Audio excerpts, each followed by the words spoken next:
Bonjour, je suis Catherine Sen, spécialiste de l'utilisation de la voix avec le cheval. Je dirige l'organisme de formation L'Art de la voix avec le cheval.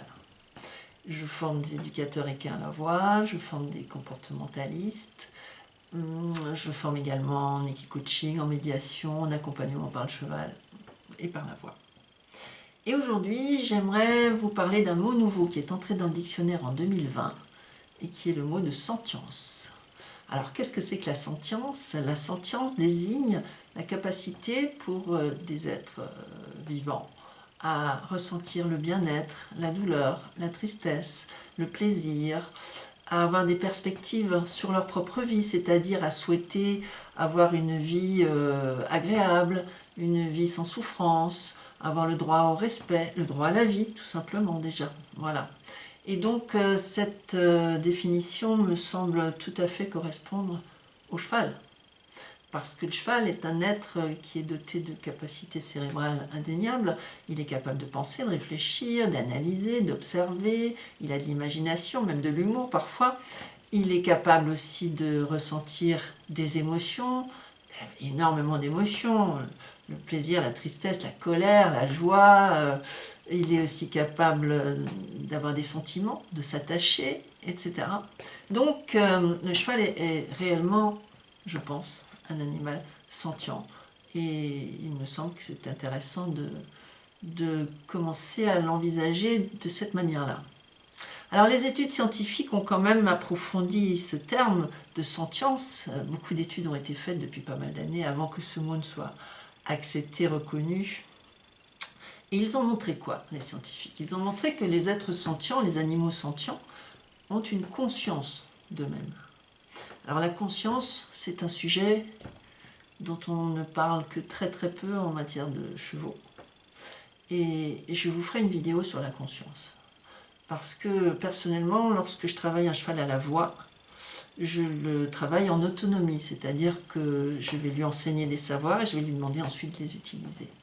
Et pour ceci, il faut absolument que le cheval ait conscience des mots, des actions, du lieu, de ce qui est posé au sol, etc.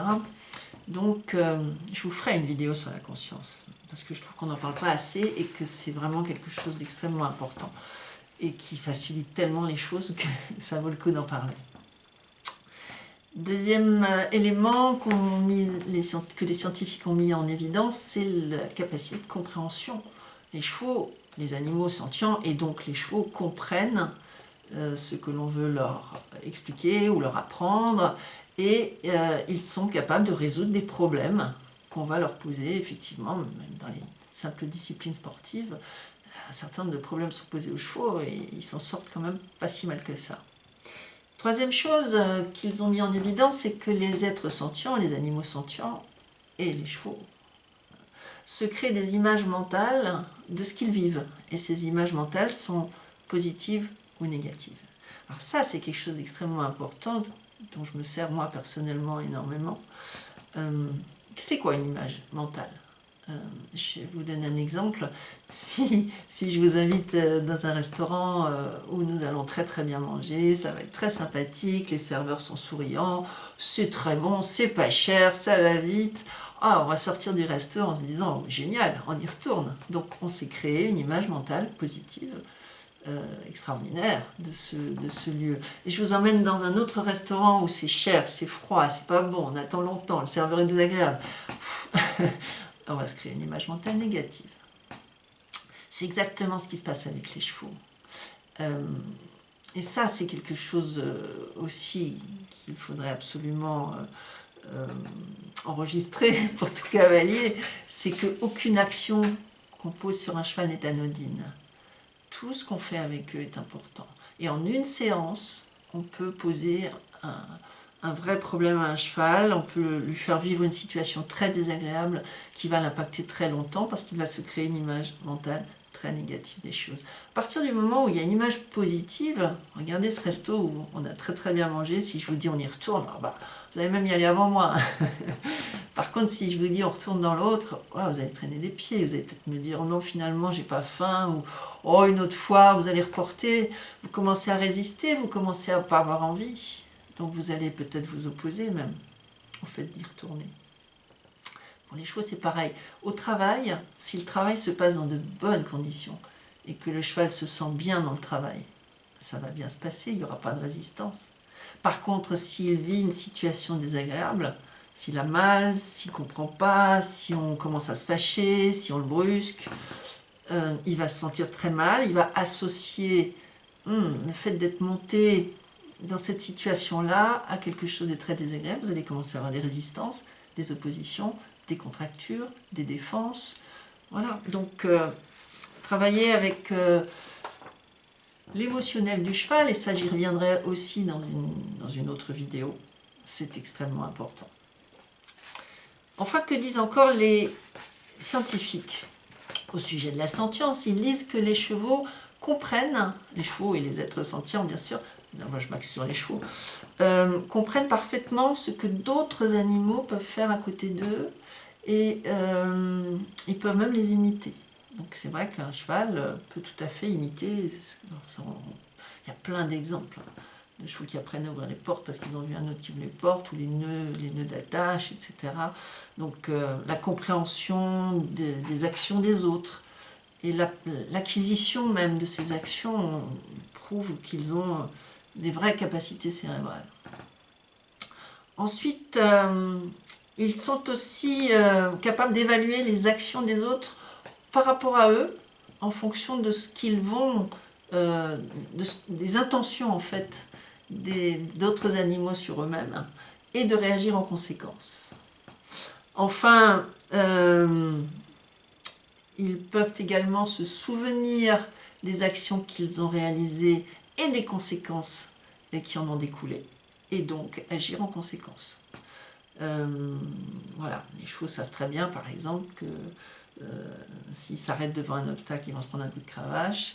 La fois d'après, ils ne s'arrêteront pas. Pas parce qu'ils ont réglé leurs problèmes, parce qu'ils savent qu'il va y avoir une conséquence s'ils s'arrêtent. Voilà. Et enfin, les scientifiques ont démontré que les chevaux étaient capables de ressentir des émotions et des sentiments. Et donc, l'attachement des chevaux, par exemple, que ce soit à des congénères ou à des humains, est une réalité que l'on peut observer très très souvent. Donc voilà. Et partant de toutes ces observations-là, je pense qu'il est important de commencer à considérer le cheval comme un animal sentient. Et je terminerai cette vidéo par une petite histoire. Moi j'ai commencé à monter à cheval à l'âge de 14 ans, chez un loueur d'équidés. Et donc je montais en balade, hein. C'était pendant les vacances d'été, on fait des grandes balades. Et donc, je découvre l'équitation, le plaisir de l'équitation, voilà, le trot, le galop, voilà, c'était formidable, un très très bon souvenir. Et puis, c'était surtout avec des adultes. Les balades, il y avait beaucoup d'adultes. Moi, à 14 ans, après les balades, eux, ils allaient boire un coup au clubhouse. Et moi, je restais dans les écuries parce que je voulais connaître les chevaux, que les chevaux s'intéressent à moi. Puis les chevaux ne s'intéressaient pas beaucoup à moi, il faut avouer. C'est pas terrible. Et puis un jour, j'entends une jument qui hennit, je me dis, ça y est, elle m'appelle. Alors non, non, pas du tout, elle ne m'appelait pas. Elle était en train de regarder la porte de l'écurie, il n'y avait rien, il n'y avait personne, la porte était fermée. Et à un moment donné, la porte s'ouvre et il y a un monsieur qui rentre, c'est son propriétaire. Et là, j'ai vu cette jument se transformer. Elle était, mais waouh, éblouissante, éclatante, heureuse, souriante, si je peux ainsi m'exprimer. Donc c'était une jument croisée trait, donc un peu lourde, un peu, voilà, pas très... Et là, elle s'était faite belle.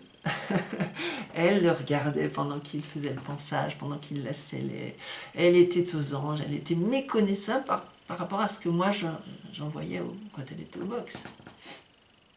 Donc ce monsieur est parti en balade, et puis j'ai attendu qu'il revienne, et quand il est revenu, il a douché les pieds, il l'a décellé, il l'a brossé, il l'a remis dans son box. La jument toujours aussi heureuse, que l'encolure haute, enfin elle était superbement belle, avec un regard, oh là là, ce regard extraordinaire.